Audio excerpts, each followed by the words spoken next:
एक बार रोहित नाम का एक आदमी था जिसका दिल दयालु था और वह हमेशा दूसरों की मदद करने की कोशिश करता था। उसके पास एक अच्छी नौकरी, प्यार करने वाला परिवार और दोस्तों का एक छोटा समूह था। हालांकि उसके जीवन में कुछ लोग थे जो लगातार उसके जीवन में नकारात्मकता और विषाक्तता लाते थे। उन्हें नहीं पता था कि उनसे कैसे निपटना है और अक्सर खुद को अभिभूत और तनावग्रस्त महसूस करते थे। एक दिन पंक्ति की ऊंचाई पर उन्होंने बुद्धिमान आशी गौतम बुद्ध से मार्गदर्शन लेने का फैसला किया। उन्होंने सुना था कि बुद्ध को मानव स्वभाव की बहुत अच्छी समझ थी और वे व्यावहारिक समाधान पेश कर सकते थे। जीवन की समस्याएं। रोहित अपने संघर्षों का उत्तर पाने की उम्मीद में आर्शी से मिलने के लिए यात्रा पर निकला।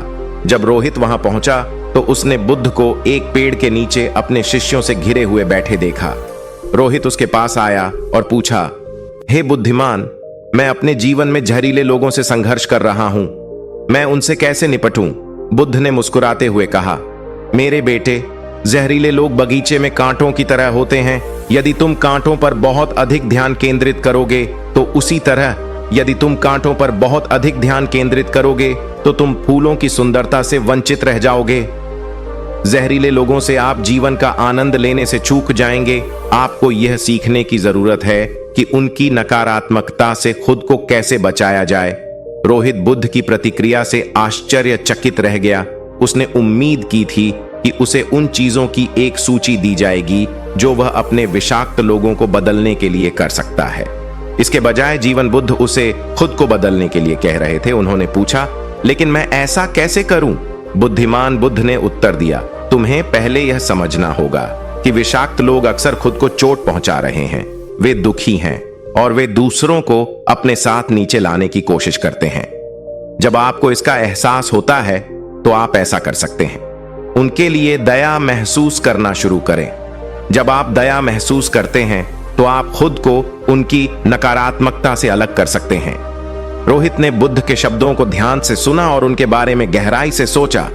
उसे एहसास हुआ कि वह अपने जीवन में विषाक्त लोगों के नकारात्मक पहलुओं पर बहुत अधिक ध्यान केंद्रित कर रहा था। वह उनके व्यवहार को अपनी खुशी और कल्याण को प्रभावित करने दे रहा था। उसने बुद्ध की सलाह लेने और समय के साथ करुणा का अभ्यास करने का फैसला किया। रोहित को अपने भीतर शांति और संतुष्टि की भावना महसूस होने लगी। उसे अभी भी अपने जीवन में विषाक्त लोगों का सामना करना पड़ा, लेकिन उसने अब ऐसा नहीं होने दिया। उन्हें इतनी गहराई से प्रभावित करने के लिए उसने खुद को उनकी नकारात्मकता से अलग करना और जीवन के सकारात्मक पहलुओं पर ध्यान केंद्रित करना सीखा।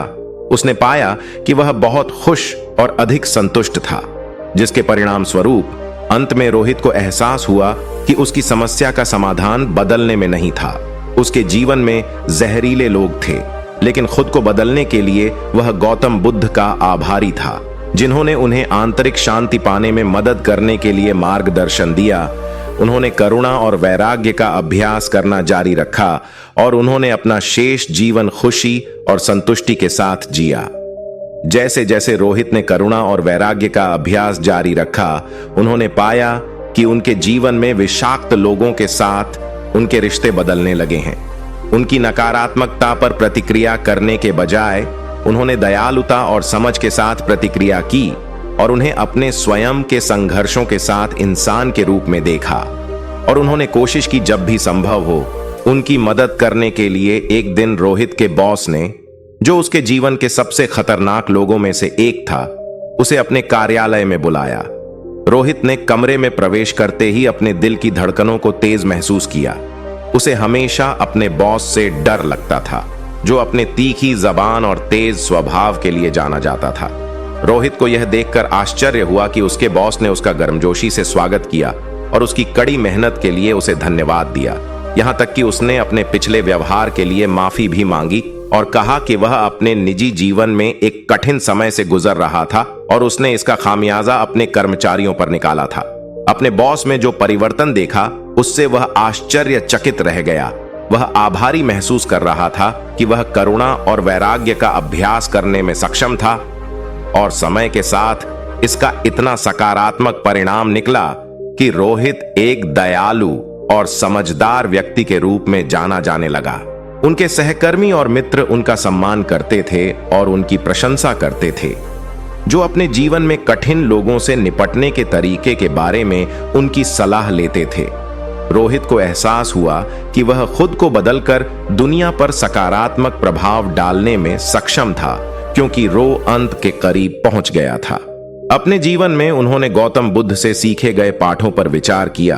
उन्हें एहसास हुआ कि खुशी और संतुष्टि की कुंजी दुनिया को बदलने में नहीं है, बल्कि खुद को बदलने में है। उन्हें जो ज्ञान और मार्गदर्शन मिला, उसके लिए वे आभारी महसूस करते थे और उन्हें पता था कि वह जी चुके हैं। उद्देश्यपूर्ण और अर्थपूर्ण जीवन का अंत रोहित का अपने प्रियजनों के बीच शांति से निधन हो गया। उनकी विरासत न केवल उन लोगों की यादों में जीवित रही जो उन्हें जानते थे, बल्कि उन्होंने दुनिया पर जो सकारात्मक प्रभाव डाला था, उसमें उन्होंने दिखाया था कि यह संभव है।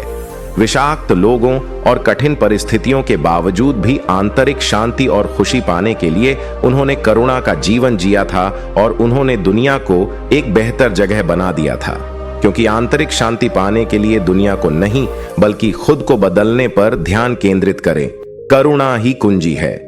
विषाक्त लोगों से अलगाव के लिए बगीचे में कांटों को हटाया नहीं जा सकता है, लेकिन हम नकारात्मकता की दुनिया में फूलों की सुंदरता पर ध्यान केंद्रित करना चुन सकते हैं, प्रकाश बनना चुन सकते हैं, अपने विचारों को बदल सकते हैं, अपनी दुनिया को बदल सकते हैं।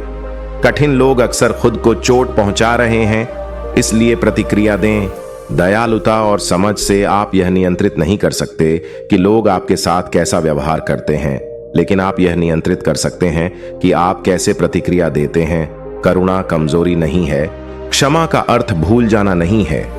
यह दर्द को दूर करने के बारे में है। सकारात्मकता की शक्ति हर कठिन परिस्थिति में भी सबसे मजबूत नकारात्मकता को दूर कर सकती है। विकास का अवसर है। आपका दृष्टिकोण जीवन में आपकी ऊंचाई निर्धारित करता है। एकमात्र व्यक्ति जिसे आप बदल सकते हैं वह आप स्वयं हैं, लेकिन वह बदल सकता है। सब कुछ बदल दो। खुशियां कोई मंजिल नहीं है, यह एक यात्रा है। आपके पास सबसे महत्वपूर्ण रिश्ता वह है जो आप अपने साथ रखते हैं। जब जीवन आपको देता है तो कांटे खिलना चुनते हैं।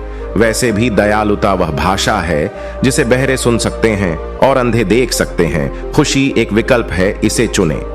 हर दिन आपके विचार आपकी वास्तविकता बन जाते हैं, इसलिए उन्हें बुद्धिमानी से चुनें। आपके पास सबसे बड़ी शक्ति है, अपना दृष्टिकोण चुनने की शक्ति। सफलता का मार्ग चुनौतियों और बाधाओं से भरा होता है, लेकिन वे हमें खुद पर विश्वास करने के लिए मजबूत बनाते हैं और आप कुछ भी हासिल कर सकते हैं। गलती सीखने और बढ़ने का एक अवसर है। जीवन एक यात्रा है, कोई मंजिल नहीं, इसलिए यात्रा का आनंद लें। अपने भविष्य की भविष्यवाणी करने का सबसे अच्छा तरीका इसे बनाना है। आप एक नया लक्ष्य निर्धारित करने या एक नया सपना देखने के लिए कभी भी बूढ़े नहीं होते हैं। जीवन में केवल सीमाएं हैं, वही हैं जो हमने अपने लिए तय किए हैं कि सफलता की कुंजी ये है कि कभी हार न माने, चाहे आप कितनी भी बार गिरे। उद्देश्य और जुनून के साथ हर दिन ऐसे जिएं जैसे कि यह आपका आखिरी दिन हो। यदि आप आज के वीडियो से कुछ सीखते हैं तो हमारे चैनल को सब्सक्राइब करें और वीडियो को लाइक करें और इस वीडियो को अपने परिवार के सदस्यों के साथ शेयर करें।